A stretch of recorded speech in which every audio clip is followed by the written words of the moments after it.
গৌতম বুদ্ধ কোথায় জন্মগ্রহণ করেন? এর সঠিক উত্তর হলো অপশান ডি, লুম্বিনীতে। নেক্সট কোয়েশ্চেন, ভারতবর্ষের প্রথম রক ব্যান্ড কোনটি ছিল? এর সঠিক উত্তর হলো অপশান সি, মহিনের ঘোড়াগুলি। নেক্সট কোয়েশ্চেন, প্রাচীন ভারতের ইতিহাসের বিখ্যাত 10 রাজার যুদ্ধ এর উল্লেখ কোন গ্রন্থে রয়েছে? এর সঠিক উত্তর হলো option A, Rigveda. Next question, নিচের কোনটি একটি ভিডিও ফাইল ফরম্যাট? এর সঠিক উত্তর হলো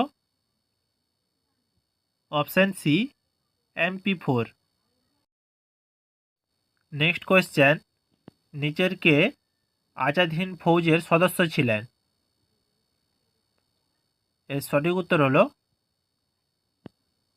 অপশান এ, লক্ষ্মী সহগাল।